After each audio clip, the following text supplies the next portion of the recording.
창세기 14장 18절입니다.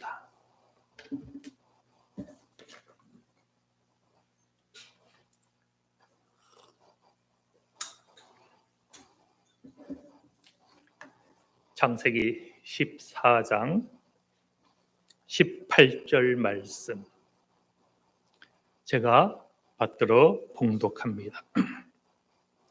살렘 왕 멜기세덱이 떡과 포도주를 가지고 나왔으니 그는 지극히 높으신 하나님의 제사장이었더라. 아멘.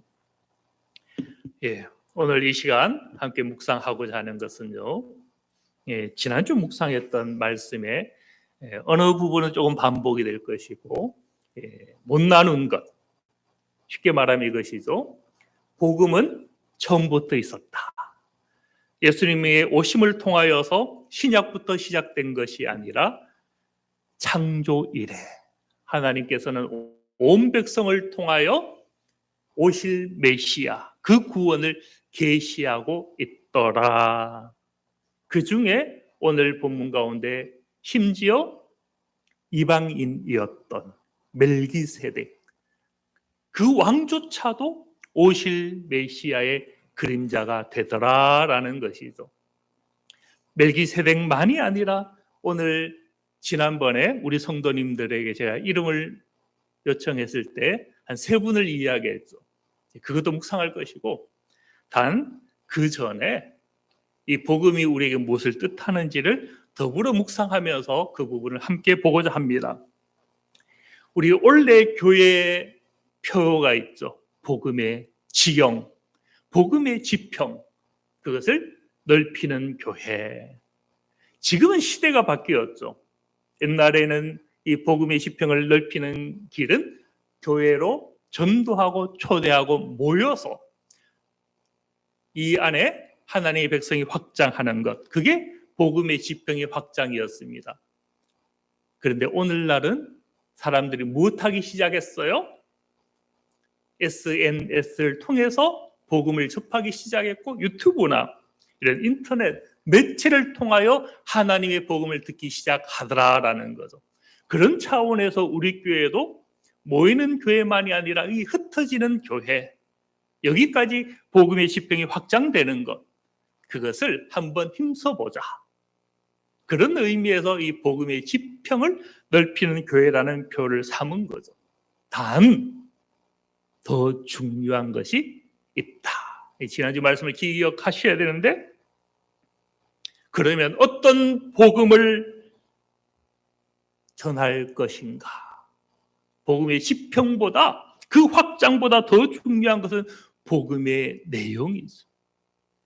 오늘날 우리 기독교 방송의 채널이 엄청나게 많죠. 수많은 설교들이 넘쳐나고 많은 선포되는 메시지가 있지만, 과연 우리는 이것을 복음의 지평이 확장되었다라고 이야기할 수 있겠는가라는 겁니다. 진짜 살아있는 하나님의 말씀을 전함이 아니다면 그것은 복음의 지평이 확장될 것이라고 말할 수 없는 거죠. 그렇다면 더 중요한 것은 복음의 지평이 아니라 복음의 내용이다. 그럼 우리는 질문할 수 있죠. 도대체 무엇이 복음의 내용의 그 중심에 있을까라는 거죠. 이것은 우리가 상상할 문제가 아니라 초대교회, 복음이 확장될 때 이 초대교회는 그 복음을 무엇으로 나타내고 있는가, 그걸 보면 되잖아요. 초대교회가 복음을 증거할 때 그 여정을 잘 담고 있는 성경이 무슨 성경입니까? 사도행전이죠. 우리는 이 사도행전에서 이 복음의 내용, 그 중심이 무엇인가를 관찰해 볼 수가 있는 거죠. 사도행전 1장 3절에 보면 주님께서 부활하시고 당신의 모습을 며칠간 40일간 나타내셨습니다. 그런데 그 주님께서 무엇을 전하셨는가를 말씀하고 있죠. 그가 고난받으신 후에 또한 그들에게 확실한 많은 증거로 친히 살아계심을 나타내사 40일 동안 그들에게 보이시며, 그러면서 뒤따르는 말이 하나님의 나라의 일을 말씀하시니라. 복음의 중심은 무엇이 있습니까? 하나님의 나라가 있더라라는. 우리는 이 복음에, 우리 성도님들 복음 안에 있습니까? 복음 중심으로 살아갑니까? 그렇다면 그 안에 무엇이 있다는 거예요? 아버지 나라가. 우리가 구할 때 내 나라를 구하지 아니하고 아버지 나라를 구합니까? 아버지 뜻이 이룬 것처럼 땅에서도 우리 삶 가운데, 내 삶 가운데도 이루어지이다라고 구하고 있습니까? 그 사람이 그 복음 중앙에, 그 복음의 내용으로 살아가는 영혼이더라라는 거죠. 그런데 가만히 보면 이 사도행전 1장 3절은 예수님이 공생애를 다 보내시고 십자가 죽으시고 부활하신 다음에 하신 사역이잖아요. 그래서 우리가 성경을 가만히 상고해 보면 복음서에도 주님께서 가르치셨고 비유하셨고 섬기시고 성령을 통하여 나타내신 모든 사역이 무엇과 상관합니까? 하나님의 나라. 주님의 비유는 천국 비유였고 하나님의 나라의 비유였죠. 팔복도 마찬가지죠. 하나님의 나라는 무엇과 같다라고 말씀하신 것이죠. 주님의 가르침들이 다 알고 보니 하나님의 나라인 것이고 주님의 성육신을 입고 섬기신 그 사역이 하나님의 나라의 통치를 보여주는 하나의 그림자가 되는 것이고 주님께서 성령을 통하여 역사하신 그 치유와 회복이 바로 하나님의 나라가 도래하는 그 사건을 보여주는 거죠. 주님은 공생애로 있을 그때에도 또 공생애 이후 십자가에 죽으시고 부활하시고 나셔도 여전히 무엇을 증거하셨어요? 하나님의 나라요. 성서학자들이 성경을 연구하다가 이걸 발견한 거예요. 주님은 하나님 나라를 증거했는데 교회들은 하나님의 나라를 빠뜨리고 예수님만 증거하더라. 이런 거죠. 하나님의 나라면 나라의 백성이 있는 것이고 그 백성이 그 나라 가운데 살아가는 삶들이 있는 거죠. 삶을 빼버리고 오직 예수라는 교리만을 증거하고 있더라라는 겁니다. 그 비판은 맞기도 하고 절반은 오해한 것이기도 하고 어떤 의미에서 물론 맞죠. 우리 신앙이 너무 교리적으로 신앙 고백에만 머물고 삶까지 나아가지 못하고 하나님의 나라의 백성으로 살아가지 못한 까닭에 그 비판은 유효한 비판이죠. 다만 무엇을 놓치고 있어요? 하나님의 나라와 예수 그리스도는 둘이 아니더라. 조금 전에 이야기했듯이 예수님의 섬기신 사역이 다 하나님의 나라죠. 예수 그리스도를 고백하는 것은 하나님의 나라를 고백하는 것과 다르지 않은 것이죠. 주님의 모든 말씀을 우리는 묵상할 때 거기서 하나님 나라를 발견하기 때문에 예수 그리스도와 하나님의 나라는 알고 보니 하나이더라. 주님께서 성령을 통하여서 어두운 영을 물리치시고 회복시킬 때 그때 이루어진 것은 무엇이었습니까? 하나님의 나라가 이미 도래하였다. 그 선언을 주님은 말씀하고 계시더라라는 것이죠. 우리는 주님을 떠나서는 하나님의 나라를 알 수도 없고 경험할 수도 없기 때문에 우리는 그렇게 주님을 통해서 하나님의 나라를 알아가는 것이죠. 이처럼 복음의 중심에 하나님의 나라가 있다면 우리가 복음 가운데 있는 백성이라면 우리의 신앙 고백과 우리 신앙의 삶이 과연 무엇과 같을까라는 거죠. 정말 은혜를 입은 백성, 하나님의 신앙 가운데 그 중심에 살아가는 그 백성, 그의 고백은 이것이 아닌 거죠. 내가 받은 복의 지평이 얼마나 많은가, 그것을 이야기하는 데 있지 않고 그것으로 말미암아 하나님의 나라의 도래를 경험하면서 주님처럼 하나님의 나라의 도래를 위하여 주님이 무엇 하셨어요? 몸을 입고 오셨죠. 종의 몸을 입고 오셨잖아요. 그렇게 우리와 함께 하시고 우리를 섬겨주시고 우리와 동행해 주셨죠.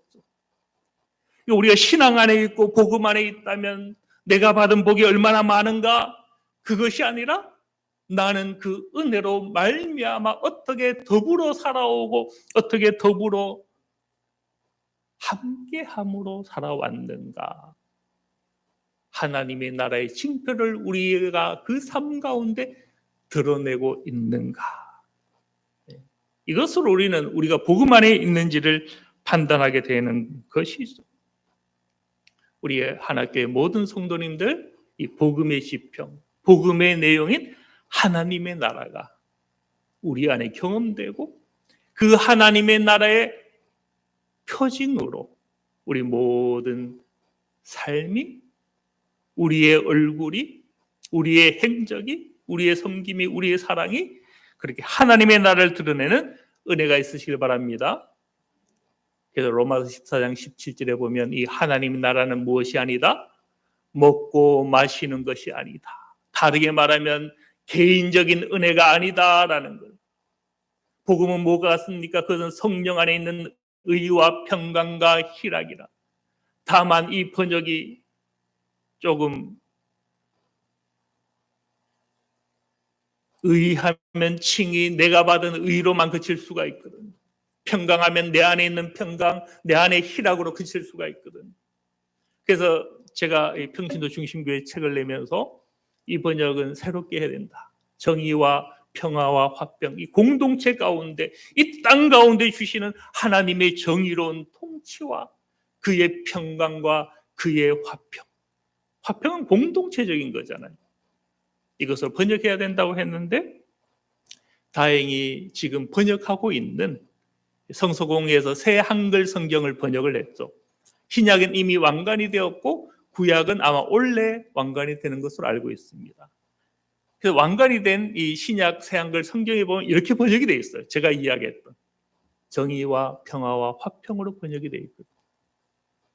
하나님의 나라는 더 이상 내 개인적인 희락도 아니고 내 개인적인 평강도 아니고 내 개인적인 나의 의도 아니더라라는 거예요. 하나님은 그렇게 우리로 그의 나라를 순례하며 그 나라 안에 백성들이 있잖아요. 나라는 내 개인이 영역이 아니죠. 나라는 우리 모두가 있는 거죠. 우리 민족을 넘어서 하나님 나라이기 때문에 다른 민족도 하나님의 백성인 것이고 우리는 함께 울고 함께 웃을 수 있는 것이고 전쟁의 아픔 앞에 같이 우리는 기도해야 되는 것이고 기근으로 어려워하는 그것을 우리는 함께 품어야 되는 것이고 그게 하나님의 나라의 내용인 것이고 복음의 지평인 것이고 내용입니다. 우리가 그렇게 하나님의 나라의 백성으로 살아가는 은혜가 있으시길 바랍니다. 그래서 이 사도행전을 보면요, 하나님의 나라와 주님이 다른 것이 아니었기 때문에 하나님의 나라를 증언했다라는 말씀이 많기는 하지만 그 증언에 무엇을 빼지 않았습니까? 예수 그리스도를 빼지 않았죠. 사도행전 8장 12절에 보면 빌립 집사가 복음을 증언하고 나타낼 때 어떻게 하였다라는 거요? 하나님 나라와 민 예수 그리스도 이름에 관하여 전도하였다. 하나님의 나라일 뿐만 아니라 예수 그리스도를 전하고 있더라라는 거죠. 물론 더 많은 것은 하나님 나라에 관하여 사도 바울이 증언했다라고 말씀하죠. 19장 8절에. 또 28장 23절 또 마찬가지. 근데 28장 23절에 보면 사도 바울도 무엇을 증언했다라고 이야기합니까? 여기도 확장이 되죠. 바울이 아침부터 저녁까지 강론하여 하나님 나라를 증언하고, 근데 여기서 그치지 않죠? 모세의 율법과 선지자의 말을 가지고 예수에 대해서 권하더라. 그러면 사도행전이 보여주는 복음의 내용은 딱 두 가지입니다. 첫 번째는 하나님의 나라, 그리고 예수 그리스도인 거죠. 28장 31절도 마찬가지죠. 하나님의 나라를 전파하며 주 예수 그리스도에 관한 모든 것을 담대하게 거침없이 가르치더라. 사도행전 마지막이 28장입니다. 28장의 마지막이 무엇으로 말씀하고 있습니까? 복음의 핵심적인 두 가지. 하나님의 나라와 그리스도. 이것을 증언하고 있죠. 그래서 오늘 이 약속한 것처럼요. 우리는 이 두 가지 가운데 오늘 28장 이 23절을 한 번 더 주목하기 원합니다.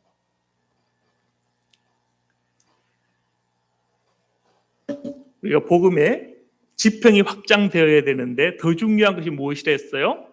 복음의 내용. 우리는 그 내용을 두 가지를 확인했습니다. 하나님의 나라였고 무엇이었어요? 예수 그리스도. 그러면 또한 여기서 생각할 마지막은 하나님의 나라와 예수 그리스도 둘이 하나인 것이고, 그래서 저들은 예수 그리스도를 전했는데 어떻게 전했는가라는 거죠. 그것을 23절은 자세히 보여주고 있습니다. 하나는 강론하여 하나님의 나라를 증언하였고, 또 하나는 모세의 율법과 선지자의 말을 가지고, 다르게 말하면 구약을 가지고 예수에 대해서 권하였다. 하나는 강론이었죠. 이 의미가 무엇입니까? 여기 보면 이제 11장 4절 사도행전에 보면 설명하여 라고 했고, 18장 26절에 보면 풀어 이르더라. 옛날에는 예배를 본다 했습니까? 드린다 했습니까? 예, 옛날에 본다 했죠. 그 영향이 무엇 때문이겠어요? 미사 때문입니다. 미사. 예. 캐톨릭의 미사는 거기 설교보다는 무엇이 많아요? 보여주는 성찬의 예식, 성화. 예, 성당에 들어가면 성화가 많죠. 보여주는 것이었죠. 그런데 초대교회의 전통은 그렇지 않았다. 그것은 강론 설교였고 가르침이었고 하나님의 말씀을 증명하는 것이었다라는 거예요.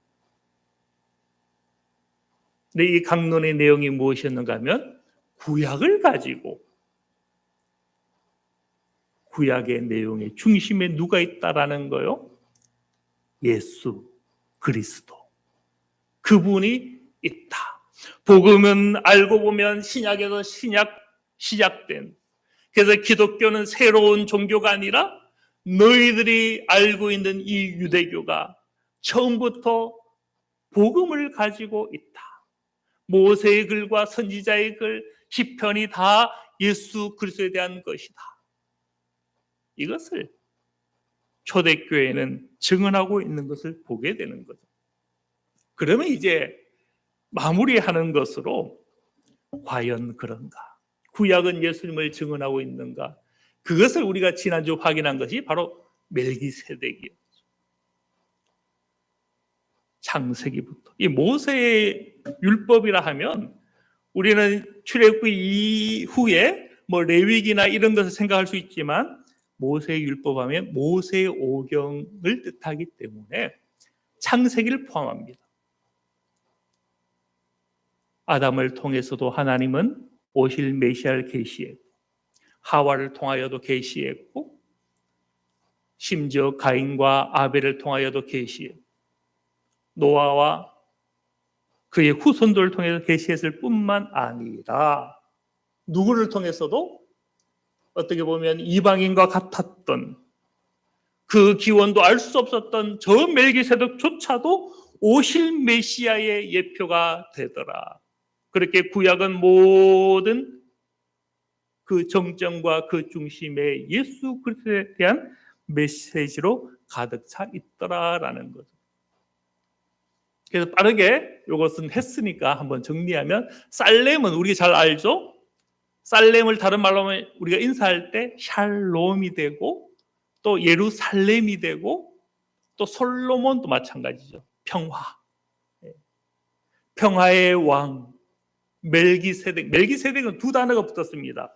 멜렉은 왕을 뜻하고 세덱은 체데크로 정의를 뜻합니다.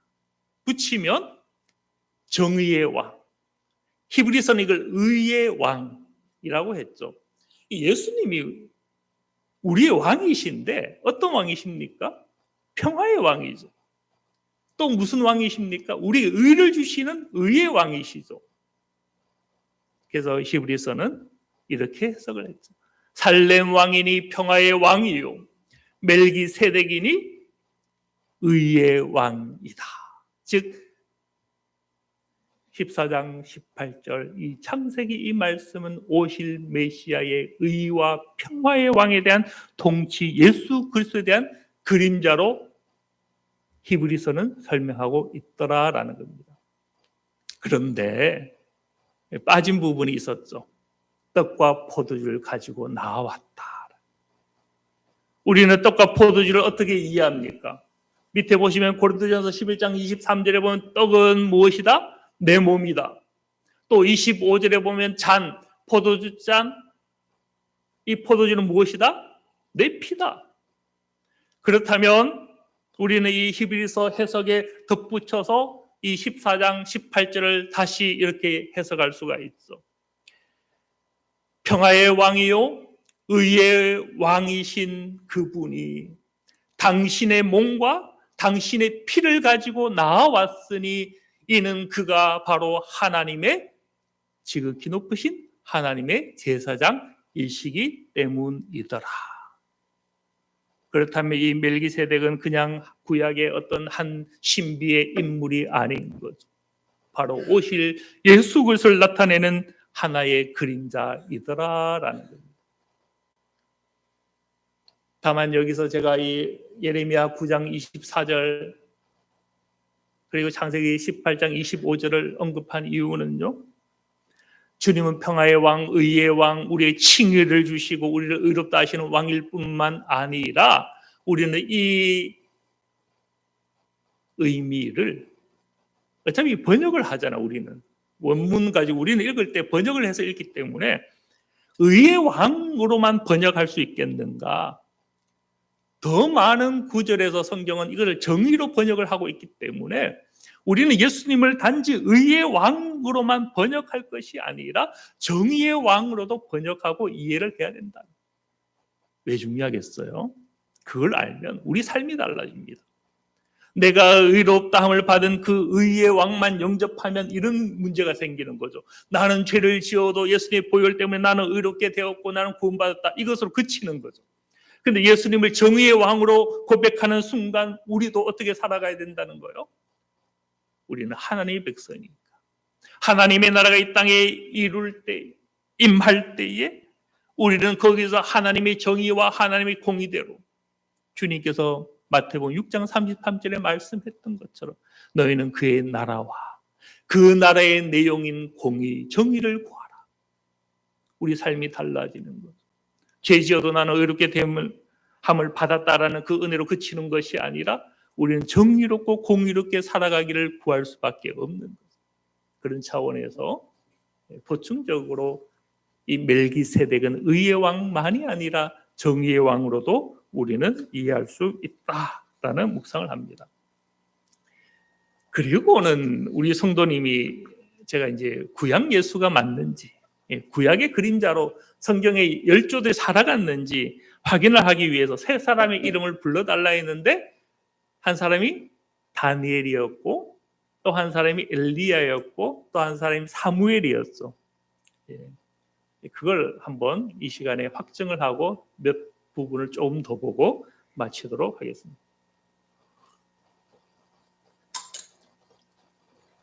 다니엘은 두 이름이 조합되었다 했죠. 12지파 가운데 무슨 지파가 있다 했어요? 단지파. 단은 심판, 재판, 판단. 레아가 왜 아들 이름을 단이라 지었겠어요? 억울했거든.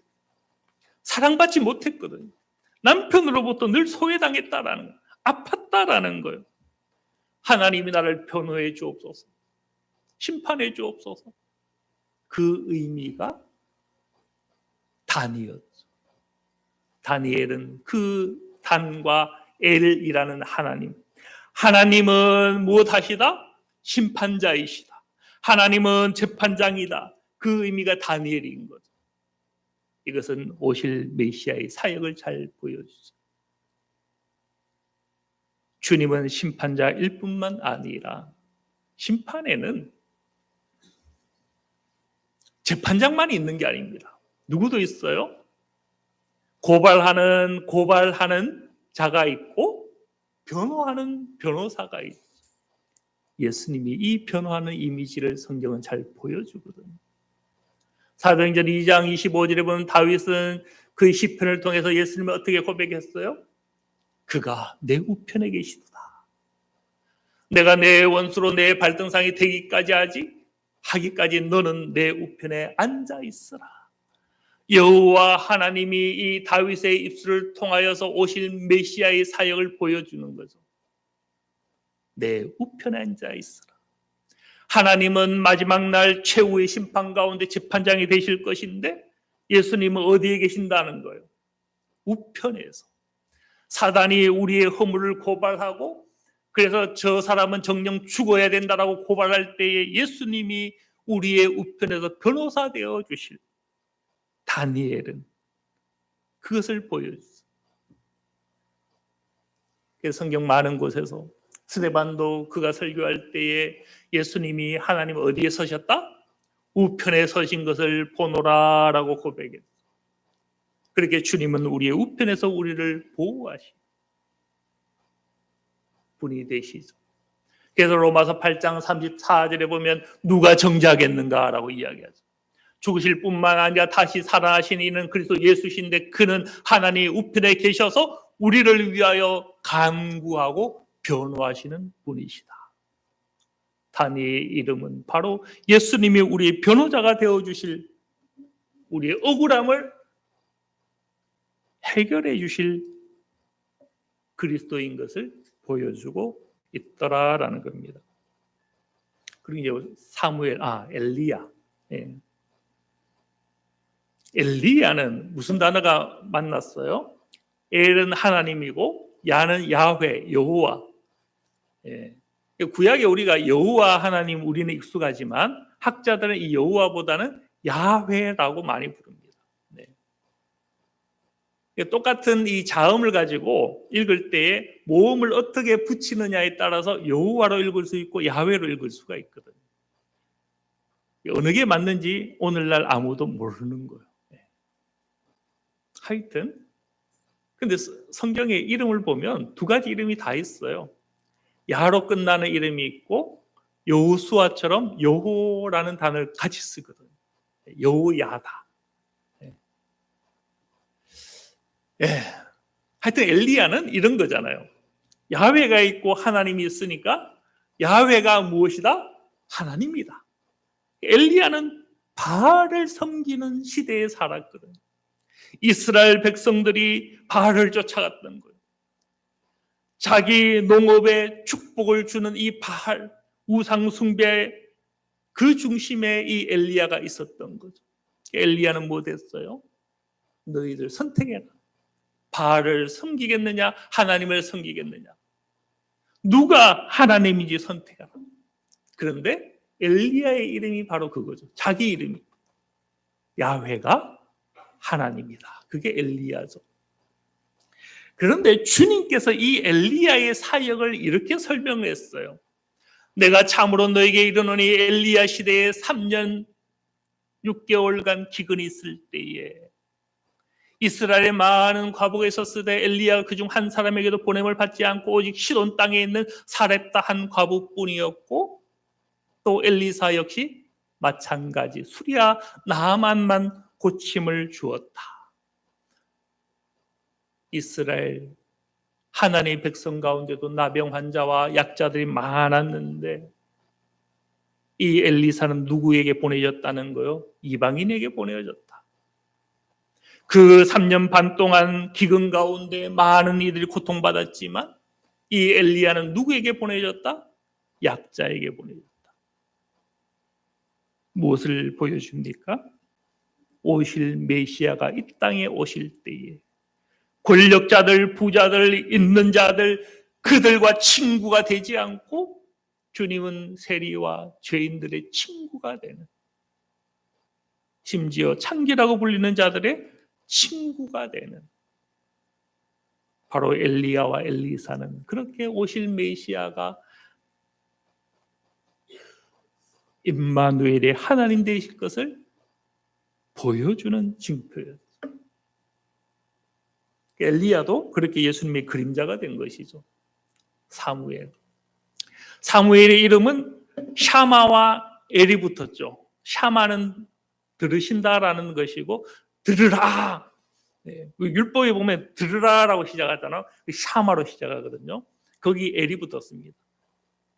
엘은 하나님이잖아요. 무슨 하나님? 들으시는 하나님. 그래서 사무엘은 보면 그가 말하는 것, 기도만이 아닌 거예요. 사무엘이 무슨 말을 했는데 그 말이 땅에 떨어지지 아니하고 무엇했다는 거요? 하나님 다 들어주셨다. 그 의미를 사무엘이 가지고 이름의 의미대로 그가 그렇게 살았는데, 이건 역시 주님께서 아버지께 구하는 것을 다 받을 것에 대한 징표였죠.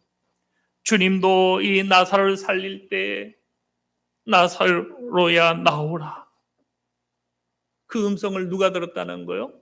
성부 하나님이 들으시고 이루어 주셨죠. 아버지여 내 말을 들으신 걸 감사하나이다. 항상 내 말을 들으시는 줄 내가 알았나이다. 그런데 그와 같았던 인물이 구약에는 사무엘이었죠. 그렇게 사무엘은 오실 메시아의 사역에 대한 그림자였죠. 속도를 조금 낼까요? 하와도 마찬가지입니다. 창세기 3장 15절에 보면 이 하와에 대해서 어떻게 말씀합니까? 내 몸에서 날자, 여인의 후손에서 날자. 제가 인용을 했나요? 예. 아담도 마찬가지고, 아담은 오실 자의 표상이었죠. 다만 이 아담은 오실 메시아의 그림자이긴 했는데 긍정적인 그림자는 아니었습니다. 아담이 어떻게 예수님의 그림자가 되는가 하면요, 아담 한 사람의 불순종으로 온 땅에 무엇이 왔습니까? 죽음과 사망과 심판이 왔잖아요. 한 사람으로 사망이 왔는데 그 그림자가 된다라는 것은 한 사람으로 말미암아 무엇할 수도 있다? 구원. 한 사람으로 말미암아 온 피조 세계가 저주받고 심판받고 죽을 수밖에 없게 되었다면 한 분 예수 그리스도가 순종할 때, 아담은 순종치 않음으로 심판이 왔죠. 근데 한 분 예수 그리스도가 십자가 아래에서 순종할 때 무엇이 올 수 있다는 거요? 생명과 구원과 회복이 올 수 있다.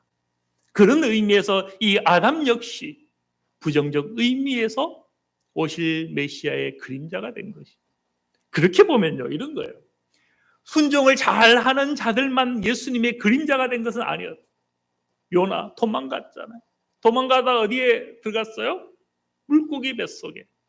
그런데 그것도 예수님의 그림자가 된 거예요. 요나가 물고기 뱃속에서 3일 있었던 것처럼 인자도 땅에서 3일 있으리라. 그러면 우리도 마찬가지예요. 우리가 순종을 통해서도 하나님의 오실 메시아를 나타낼 수 있고, 심지어 나의 어리석음과 연약함을 통해서도 나타낼 수가 있어요. 우리는 다 그렇게 무엇이다는 겁니까? 예수님의 그림자다. 그렇다면 이왕이면 어떤 방식으로 되어야겠어요? 순종을 통해서 되길 원합니까? 요나처럼 도망가다가 예수님을 나타내길 원합니까?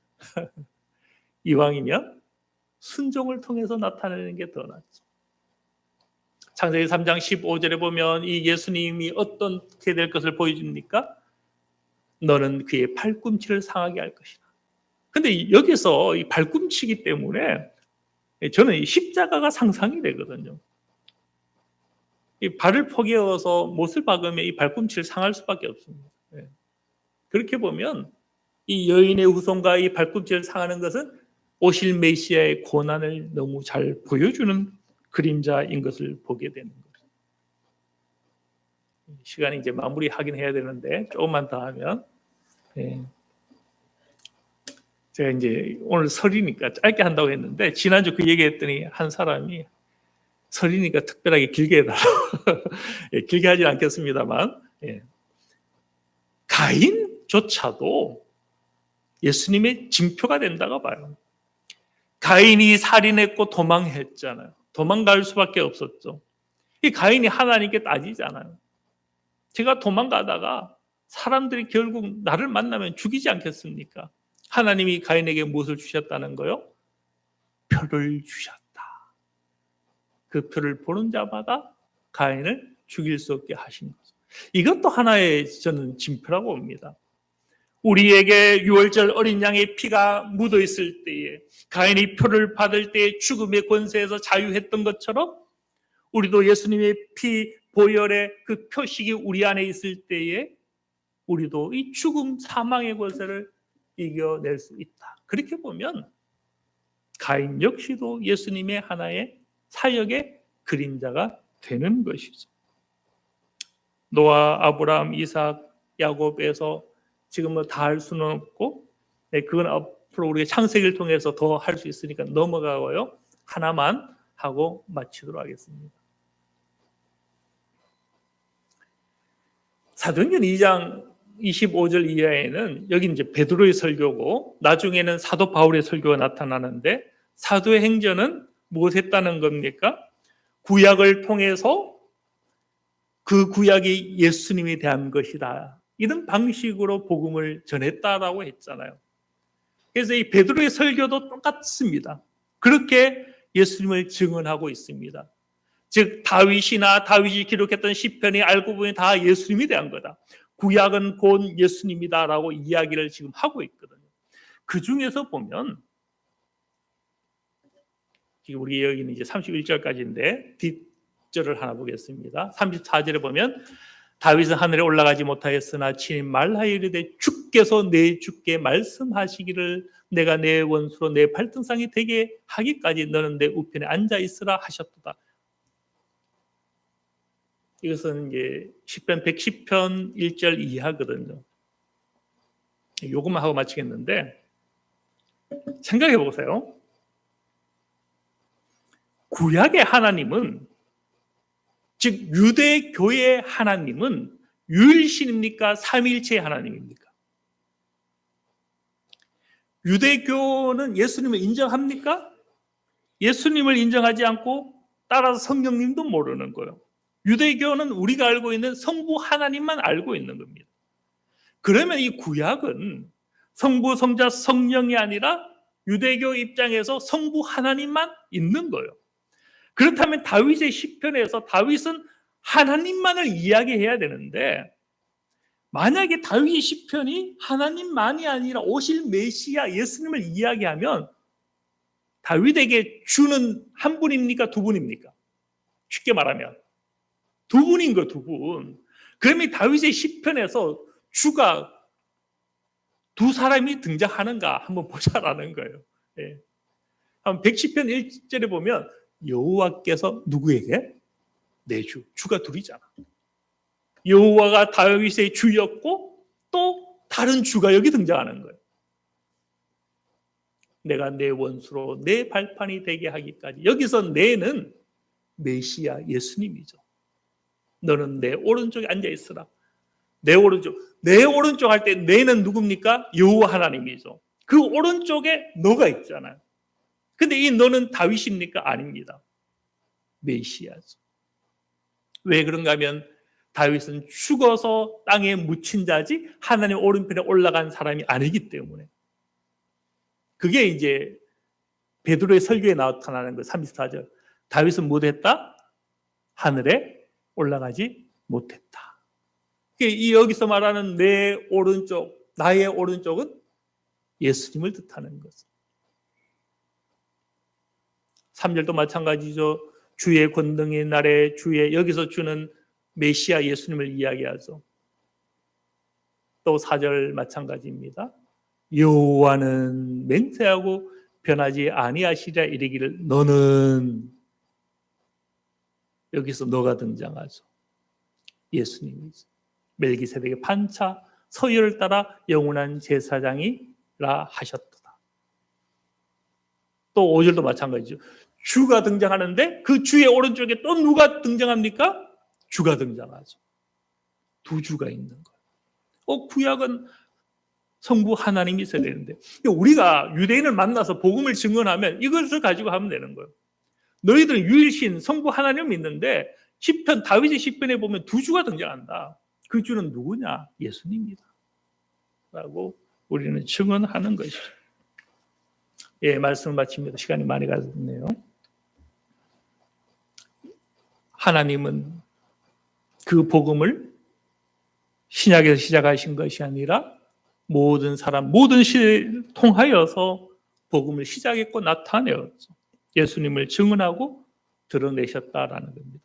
그럼 오늘 이 시대에 주님은, 하나님은 복음을 어떻게 드러내길 원하겠습니까? 우리를 통해서. 우리의 사랑과 우리의 섬김과 예수님이 성육신적 섬김으로 섬긴 것처럼 우리도 자기를 비워서 그렇게 행할 때에 나를 통해서 사람들은 예수님을 발견하게 되는 거죠. 내가 교회는 싫은데 너를 보니까 예수님을 못할 수밖에 없다? 인정할 수밖에 없고, 예수님의 사랑이 없다면 너의 섬김도 없을 것이다. 이렇게 우리가 작은 예수 되는 은혜가 있으시길 바랍니다. 기도합니다. 하나님 아버지 예수 그리스도로 살아갔던 멜기세덱, 예수 그리스도의 그림자로 나타내고 그렇게 자기 삶 가운데 살아갔던 구약의 많은 열조들이 있었음을 우리가 묵상했습니다. 어떤 사람은 순종함을 통해서, 어떤 사람은 불순종함을 통하여 주님을 드러내었는데, 오늘 우리도 드러낼 때에 이왕이면 순종하면서 주님을 드러내는 하나님의 백성들이 다 되게 하여 주시옵소서. 감사드리며 예수 그리스도의 이름으로 기도드립니다. 아멘.